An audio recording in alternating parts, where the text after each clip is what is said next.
বাজারে শীতের টসটসে টুকটুকে লাল লাল টমেটো চলে এসেছে। আর তাই গরম ভাতের সাথে চাই একদম গরম গরম কিছু টমেটোর ভর্তা। আসসালামু আলাইকুম দর্শক, দৈনন্দিন রান্নাবান্না এবং রুটিন রাজু চ্যানেলে আপনাদের সবাইকে স্বাগতম। আশা রাখছি সবাই অনেক অনেক ভালো আছেন, সুস্থ আছেন। আজ করে দেখাচ্ছি গরম ভাতের সাথে তেলে রাখা টমেটো দিয়ে মজাদার একটা ভর্তা। ভর্তা বা চচ্চড়ি যে যাই বলুন না কেন, তা তৈরির জন্য প্রথমে আমি 1.5 টেবিল চামচ সরিষার তেল দিয়ে খাঁটি সরিষার তেলের মধ্যে 6-7টি শুকনো মরিচ একটু মিডিয়াম টু মিডিয়াম লো হিটে 1 থেকে 1.5 মিনিট এভাবে টেলে উঠিয়ে রাখছি চুলার পাশেই।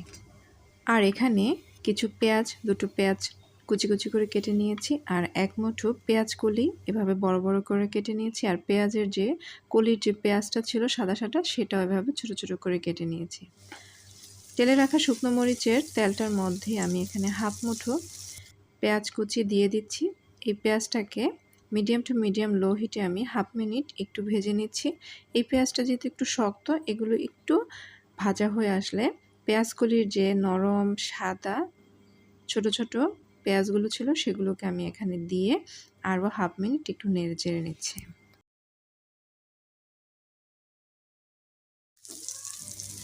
পেঁয়াজটা মোটামুটি একটু ভাজা ভাজা হয়ে এলে, একদম ব্রাউন করব না, এখানে 1 চা চামচ পরিমাণ মরিচের গুঁড়ো আর 3/4 1 চা চামচ পরিমাণ হলুদের গুঁড়ো আর পরবর্তীতে একটু সামান্য লবণ যোগ করব। লবণটা হলুদ মরিচের সাথে দিলে কালারটা একটু গাঢ় হয়ে যায়, তাই তা দেওয়ার আগে এই হলুদ মরিচটাকে একটু একদম লো হিটে পেঁয়াজের সাথে আরও 10 থেকে 20 সেকেন্ড এভাবে টেলে নিচ্ছি। এতে করে গন্ধটা চলে যাবে আর কালারটাও সুন্দর আসবে। 250 গ্রাম লাল টুকটুকে টমেটো নিয়েছি। যে টমেটোগুলোতে একটু মাংস বেশি হয়, বিচি কম হয়, রস কম হয়, সেই টাইপের নিয়েছি। এতে করে একটু ময়েশ্চারটা ভালো হবে এবং এখানে কিন্তু বরকতও হবে। যে কোনো টমেটো নেওয়া যাবে, তবে এটা নিলে একটু ঘনত্বটা বেশি হবে। এখানে 3/4 1 চা চামচ পরিমাণ লবণ দিয়ে নিচ্ছি। এগুলোকে এখন কড়া হিটে 1 মিনিট একটু চুলার মধ্যে নেড়ে চেড়ে নিচ্ছি। যখন একটু সফট হয়ে আসবে নেড়ে চেড়ে, তখন ঢাকনা দিয়ে দিচ্ছি মিডিয়াম টু মিডিয়াম লো হিটে 2-3 মিনিটের জন্য। তবে অবশ্যই ফাঁকে ফাঁকে এগুলোকে একটু নেড়ে চেড়ে দিতে হবে, না হয় তলার গায়ে লেগে যাবে। এখন তো দেশি মুরগির ডিম নিয়েছি, যে কোনো ডিম নিলেই হবে, তবে দেশি মুরগি বা হাঁসের ডিম নিলে এতে করে সাদা অংশটার পরিমাণটা কম হয়, কুসুমের পরিমাণটা বেশি হয়, খেতে ভালো লাগে। অফ ক্যামেরা অন ক্যামেরা দুটো মিলে এভাবে প্রায় 3-4 মিনিটের মতো ঢাকনা দিয়ে একটু একটু করে আমি নেড়ে চেড়ে নিচ্ছি আর টমেটোগুলোকে একটু করে গালিয়ে নিচ্ছি। এভাবে কিছু সময়ের মধ্যেই টমেটোগুলো গড়লে একদম মোটামুটি খাওয়ার উপযোগী হয়ে যাবে। ফাইনালি এরকম একটা লুক এসেছে। আর যদি একটু এভাবে করতে সমস্যা হয়, সেক্ষেত্রে ডাল ঘুটুনি বা যে কোনো গ্লাসের নিচে যেটা সমতল থাকবে এরকম কিছু দিয়ে এভাবে একটু চেপে চেপে দিলেই কিন্তু এভাবে মিশ হয়ে যাবে। মোটামুটি নামানোর উপযোগী হয়ে এলে তার মধ্যে পেঁয়াজের যে কলিগুলো ছিল বড় বড় করে প্রায় 1 ইঞ্চি লম্বা করে কেটে নিয়েছি, সেগুলোকে দিয়ে দিচ্ছি। আর লবণ যেহেতু আগে দিয়ে দিচ্ছিলাম, এখন না দিলেও হবে। আর যদি কম মনে হয় সেক্ষেত্রে সামান্য একটু দিলে হবে।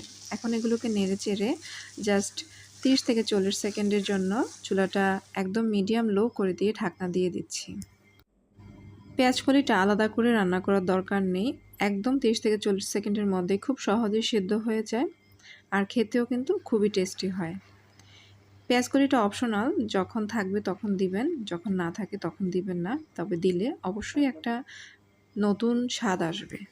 পেঁয়াজ কলিটা 50% সিদ্ধ হয়ে এলে আমি এখানে এভাবে একটু মাঝখান দিয়ে ফাঁকা করে এর মধ্যে যে ডিমগুলো ছিল তা একটু ফেটিয়ে নিয়েছি এবং ডিমটা দেওয়ার সাথে সাথেই কিন্তু এভাবে নেড়েচেড়ে দিতে হবে, না হয় কিন্তু ডিমটা অনেক বড় বড় হয়ে শক্ত হয়ে খণ্ড খণ্ড হবে। ফেটিয়ে নেওয়া ডিমটাকে সাথে সাথে এভাবে নেড়েচেড়ে দেওয়ার কারণে সম্পূর্ণ জিনিসটা টমেটোর সাথে খুব সুন্দরভাবে মিশ্রিত হয়ে যায়। আর এভাবে ঢাকনা দিয়ে হাফ মিনিট একটু রান্না করে নিলাম। এখন ফাইনালি এর মধ্যে স্বাদ অনুযায়ী ধনেপাতার কুচি দিয়ে দিচ্ছি। একটু বেশি করে দিলেই কিন্তু ভালো লাগে এবং ধনেপাতাটা দিয়ে মিশিয়ে নিচ্ছি। আর একদম লো হিটে ঢাকনা দিয়ে দিচ্ছি জাস্ট 10টা সেকেন্ডের জন্য। ধনেপাতা দিয়ে খুব বেশিক্ষণ কিন্তু রান্নার দরকার নেই। ঢাকনাটা দেওয়ার কারণে খুব সুন্দর একটা সবুজাভ কালার আসে।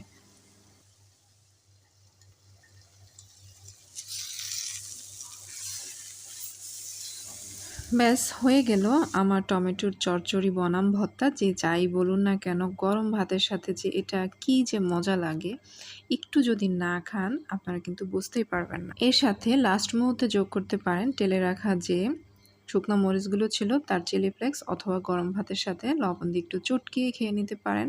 একদম গরম গরমই কিন্তু খাবেন, ভাতটাও গরম নেবেন এবং এই ভর্তাটাও গরম নেবেন। এইভাবে বানিয়ে দিলে বাসার ছোট থেকে বড় যে কোনো মানুষই গপাগপ গপ ২-৩ প্লেট ভাত একদম শেষ করে ফেলবে নিমিষে, আর পরবর্তীতে আবার বায়না ধরবে।